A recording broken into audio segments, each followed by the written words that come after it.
तो दोस्तों एक बार फिर से आप लोगों के सामने बहुत ही इंटरेस्टिंग टॉपिक लेकर के आज का हमारा टॉपिक है स्पर्श रेखाएं। दोस्तों देखिए इसमें उभयनिष्ठ स्पर्श रेखा के बारे में जानेंगे। दो सर्किल है उसमें उभयनिष्ठ स्पर्श रेखाएं दो तरीके से खींची जा सकती है। दोनों तरीके का हमने डायग्राम बना दिया। देखिए एक तो आपकी इस तरीके से खींची जाएगी, ये आपका दो सर्किल है, इसमें अगर हम स्पर्श रेखा खींचते हैं जैसे आपका AB है, ये इस तरीके से एक स्पर्श रेखा उभयनिष्ठ खींची जा सकती है जिसको हम सीधी उभयनिष्ठ, जिसको हम क्या कहेंगे दोस्तों, सीधी उभयनिष्ठ स्पर्श रेखा। सीधी उभयनिष्ठ स्पर्श रेखा ये आपकी हो जाएगी। और दूसरी कंडीशन क्या होती है दोस्तों, दूसरी इस तरीके से आप स्पर्श रेखा खींच सकते हैं, यानी कि ये अगर आपकी स्पर्श रेखा है AB तो ये आपकी इस तरीके से खींची जा सकती है। दो ही कंडीशन बनती है, दो सर्किल अगर दिया हुआ उसमें उभयनिष्ठ रेखा खींचने का, उभयनिष्ठ स्पर्श रेखा खींचने की दो ही कंडीशन बनती है। तो आप सीधी खींच सकते हैं, एक ये आपकी अनुप्रस्थ होती है। क्या होती है दोस्तों, अनुप्रस्थ, अनुप्रस्थ उभयनिष्ठ स्पर्श रेखा, उभयनिष्ठ स्पर्श रेखा।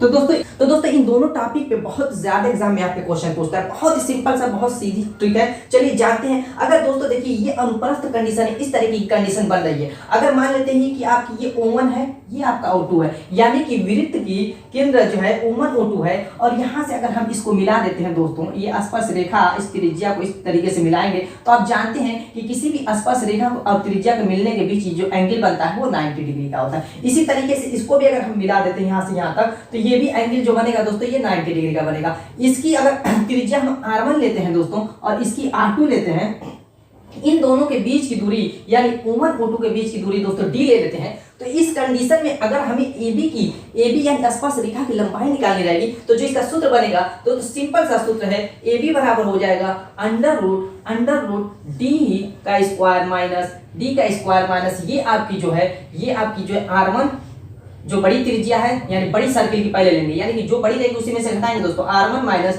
R2 का होल का स्क्वायर, R1 प्लस R2 का होल का स्क्वायर अनुप्रस्थ वाले में ये आपका बन जाएगा। यानी यहाँ से हम स्पर्श रेखा की लंबाई, अनुप्रस्थ स्पर्श रेखा की लंबाई दोस्तों निकाल सकते हैं इस सूत्र से। अगर सीधी स्पर्श रेखा की लंबाई हमें निकालनी रहेगी तो कैसे निकालेंगे, उसके लिए सेम यही सूत्र रहेगा, बस फर्क क्या हो जाएगा, यहाँ प्लस की जगह दोस्तों माइनस हो जाएगा, ये इसके लिए हो जाएगा। बस इसी दो सूत्र से दो क्वेश्चन करेंगे और सारे के सारे आपके डाउट अभी के अभी क्लियर हो जाएंगे। चलिए दोस्तों पहले क्वेश्चन से स्टार्ट करते हैं। यहाँ पर देखिए पहला क्वेश्चन क्या कर, तो दोस्तों देखिए पहला क्वेश्चन क्या कह रहा है कि दो वृत्तों की त्रिज्याएं कह रहा है कि 3.5 सेंटीमीटर और 4.5 सेंटीमीटर है। क्या कह रहा है, दो वृत्तों की त्रिज्या 3.5 और 4.5 सेंटीमीटर है और उनके केंद्रों के बीच की दूरी कह रहा है कि 10 सेंटीमीटर है। तो अनुप्रस्थ लिख दिया है, इसमें कंफ्यूज नहीं, अगर सीधी लिखेगा तो वो सीधी वाला सूत्र लगाएंगे, अनुप्रस्थ लिखा है इसका मतलब इस तिरछी वाली। तो अनुप्रस्थ समान स्पर्श रेखा की लंबाई ज्ञात कीजिए, यानी कि AB की लंबाई पूछा है। सूत्र मैंने बता दिया यहाँ पे, अगर तिरछी है तो प्लस रहेगा और सीधी है तो माइनस रहेगा, बस और कुछ नहीं करना। अब यहाँ पर सबकी वैल्यू दोस्तों पुट कर देनी है।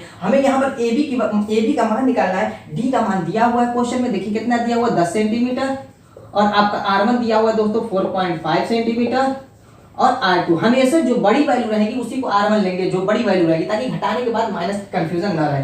तो यहाँ पर दोस्तों क्या हो जाएगा, 3.5 सेंटीमीटर। वैसे भी अगर माइनस में आएगा तब भी प्लस में ही हो जाएगा दोस्तों, क्योंकि यहाँ पे देखिए वर्ग है। अब यहाँ पर चलिए सबकी वैल्यू रख देते हैं, यहाँ पे D का स्क्वायर मतलब 100 हो जाएगा, अब माइनस R1 प्लस R2 यानी 4.5 और ये 8 हो जाएगा, यानी कि 8 का स्क्वायर 64 हो जाएगा। ये आपका अंडर रूट में है, यानी कि AB जो स्पर्श की लंबाई यहाँ पे हो जाएगी। अब घटाएंगे 36 आएगा, बाहर आ जाएगा तो दोस्तों 6 सेंटीमीटर हो जाएगा। देखिए दोस्तों सेकेंडों में अगर कंसेप्ट मालूम रहेगी तो आप आंसर ला सकते हैं, देख करके ही बता सकते हैं इसका आंसर। चलिए दोस्तों सीधी रेखा वाला कर लेते हैं, यानी सीधी स्पर्श रेखा किस टाइप का क्वेश्चन पूछता है उसको भी देख लेते हैं। चलिए स्टार्ट करते हैं। दो वृत्तों की त्रिज्या कह रहा है कि 8 सेंटीमीटर और 3 सेंटीमीटर।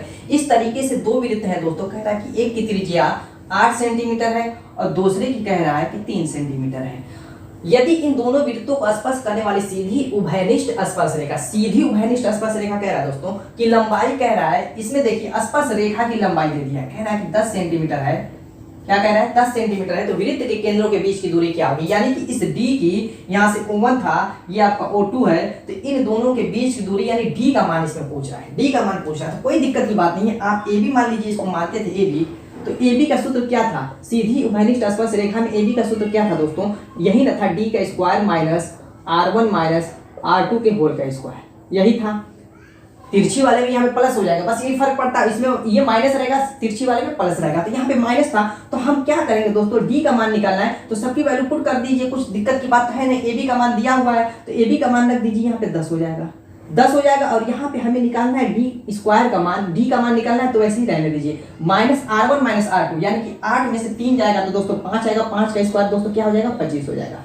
अब दोनों तरफ का स्क्वायर करेंगे तो ये आपका 100 हो जाएगा, यानी कि 100 बराबर क्या हो जाएगा डी का स्क्वायर -25 हो जाएगा। डी का स्क्वायर बराबर दोस्तों क्या हो जाएगा, इधर आएगा जुड़ जाएगा यानी 125 हो जाएगा, यानी कि डी बराबर आपका क्या हो जाएगा, यहाँ पे देखिए अंडर रूट आपका 125 चला जाएगा, यानी कि 25 गुणे 5 होगा, यानी एक 5 बाहर आ जाएगा और एक अंदर ही रह जाएगा। कितना सेंटीमीटर, यानी 5√5 सेंटीमीटर, ये आपका आंसर हो जाएगा, यानी option B is the right answer. दोस्तों ये अगर आपको कंसेप्ट मालूम है, ये आपको मालूम है, यानी तिरछी वाला और सीधी वाला, इसका सूत्र क्या होता है, बस ये अगर कंसेप्ट मालूम है, कुछ भी अगर इसमें 3 दे करके चौथे का मान पूछेगा तो आप सेकंडों में निकल सकते हैं। तो दोस्तों उम्मीद है कि आपको वीडियो पसंद भी आई होगी, समझ में आई होगी। तो मिलेंगे ऐसी छोटी छोटी और जबरदस्त ट्रिक के साथ अपने नेक्स्ट वीडियो में, तब तक के लिए।